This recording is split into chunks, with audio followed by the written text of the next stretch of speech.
सच्ची मानिए, कभी भी अपने मन पर साधक को विश्वास नहीं करना चाहिए।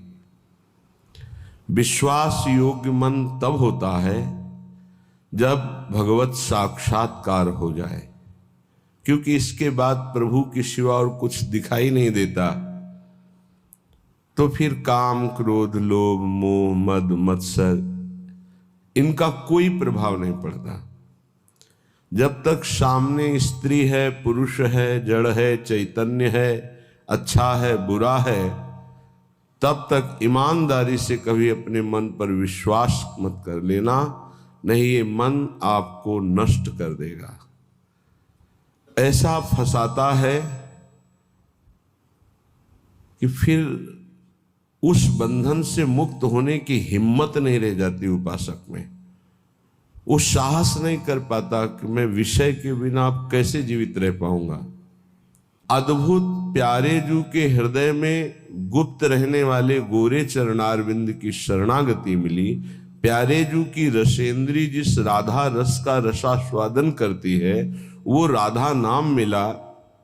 फिर भी हम गंदे विषयों का चिंतन, गंदे विषयों की भोगने की प्रवृत्ति, भूरी सखी कह रही हैं, ये मन पूरे जीवन भर फंसाए रखता है।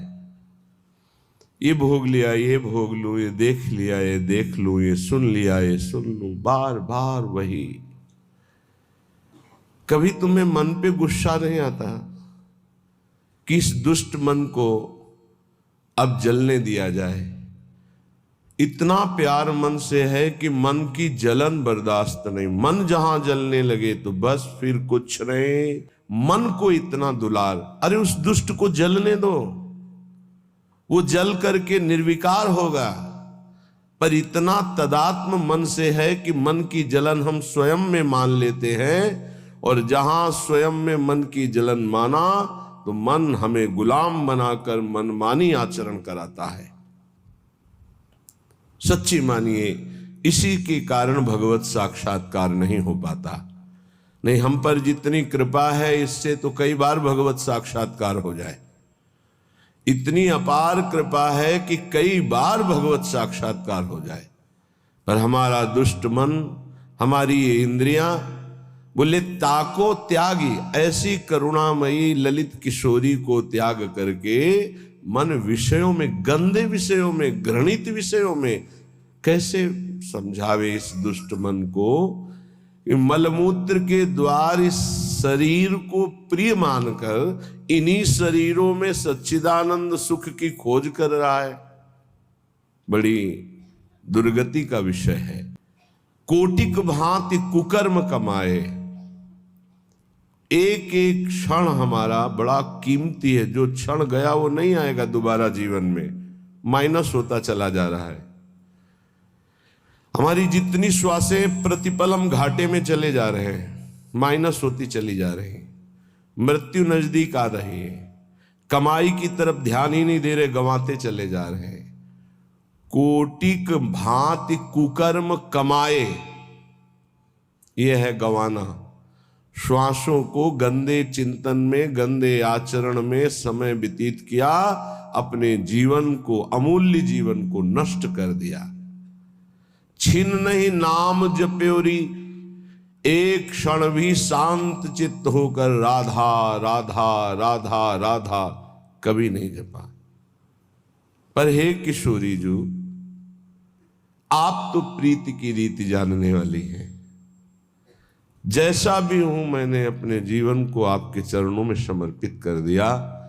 कुकर्मी हूं, पापी हूं, नीच हूं, पर लाडली जो आपका हूं। प्यारी मैं तो तिहारी दासी, तरसत अज हूं दरस की प्यासी। प्यारी मैं तो तिहारी दासी, बार बार लोचन अकुलावे, मन अधीर नहीं धीरज आवे। अब तो देहु कृपालु किशोरी, सहज कृपा कर कुंज खवासी। प्यारी मैं तो तिहारी दासी, मैं हूं तो आपकी दासी, पर इस काम ने, इस क्रोध ने, इस लोभ ने बलात् मेरे हृदय पर अधिकार करके मनमानी आचरण करा लिए। हे मेरी लाडली, हे मेरी प्रियाजू, अब तो कृपा करो, मैं जैसी भी हूं आपकी हूं। लाडली, मेरे नेत्र कहीं न कहीं तो ये चाह ही रहे हैं कि एक बार आपका साक्षात्कार करें। हे स्वामिनी जी, आप तो सहज कृपालु हो, तो आप कृपा करके अपनी रूप माधुरी का एक बार नेत्रों को पान करा दीजिए, तो मेरा मन, मेरी चित्त, मेरी एक एक वृत्ति आपकी दासी हो जाएगी। प्यारी जो, आप कृपा करके इनको अपनी सेवा में रख लीजिए, मन को, बुद्धि को, चित्त को, अहम को। मेरे बस के नहीं कि मैं आप में लगा पाऊं, आप कृपा करके अपनी रूप माधुरी के द्वारा इनको आकर्षित करके अपनी सेवा में लगा लीजिए। हे मेरी प्रिय सखी, मुझे सबसे बड़ा सुख मिलेगा निस दिन बदन सरोज निहारो, सहज रूप पर तन मन वारो। लाडली, आपका रूप ऐसा है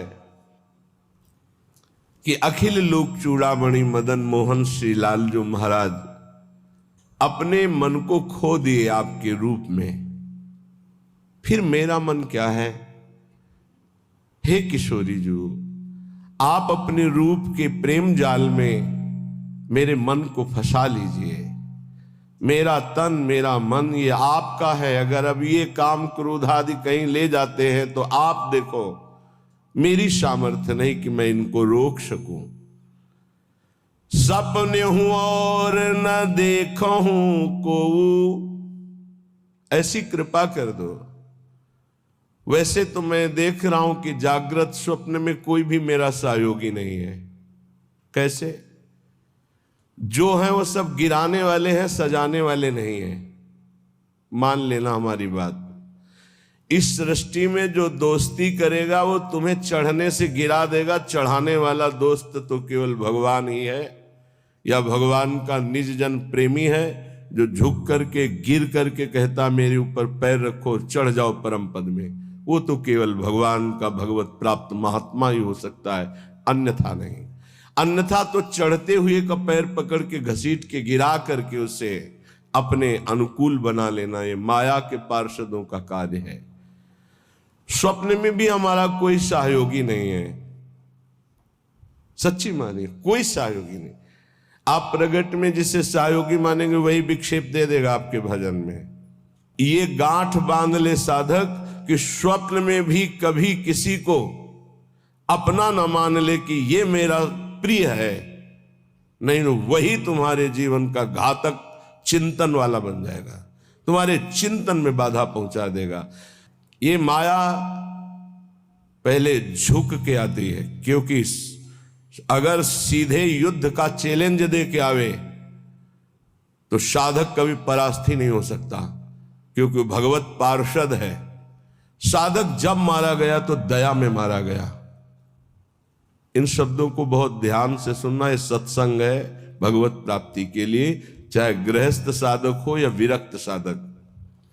कभी माया ऐसे चैलेंज करके नहीं आती संतों के पास, साधकों के पास, भक्तों के पास, क्योंकि जानती चैलेंज करने पर इनका स्वामी खड़ा हो जाएगा, और स्वामी साथ खड़े तो वो दासी है माया, सामने टिकेगी नहीं, भाग जाएगी। वो बड़ी चतुरता से आती, प्रवीणता से झुक के आती है और झुका के रौंद के जाती है। ये लिख लो कागज में, चाहे दिमाग में लिख लो। झुक के आती है और झुका के रौंद के रुला के फिर उन संतों का अनुभव निकलता है। स्वप्न में भी कभी किसी को अपना ना माने। यहां जीवन में ये बात लिख लेनी चाहिए। ये अनुभव की बात है। विक्षेप त्रिभुवन में कोई नहीं डाल सकता। विक्षेप वही डाल सकता है जिसको अपना माना है, बस। वो चाहे वस्तु हो, चाहे व्यक्ति हो, चाहे स्थान हो, जिसे अपना मान लोगे वही तुम्हारे भगवत चिंतन में बाधा खड़ी कर सकता है, अन्यथा किसी की ताकत ही नहीं है। और हम अपना कब किसको मानते हैं? जब कोई झुक के रो के आता है तो दया से द्रवित होकर के जे भी उसे स्वीकार करता है तो उसकी दया का दुरुपयोग करके रौंदते रौंदते उसे भगवत विमुख करने की पूरी चेष्टा की जाती है। ये माया है। इसलिए असंगोहम पुरुषः, जिसने ये ब्रह्म सूत्र अपने जीवन में धारण किया, ये हम बहुत चूक की बात बता रहे हैं। दया बिना साधु कसाई, दया करी तो आफत आई। जीवन में ये अनुभव की बात बता रहा हूं। जब कभी चूक हुई है तो दया के कारण हुई है, और जब कभी कोई विघ्न साधना में पड़ता है तो साधु की दया उसे फंसाती है। इसलिए वो दया जो हमारे प्रभु के चिंतन में बाधा पहुंचा दे, कभी नहीं। दया दूर से करनी चाहिए।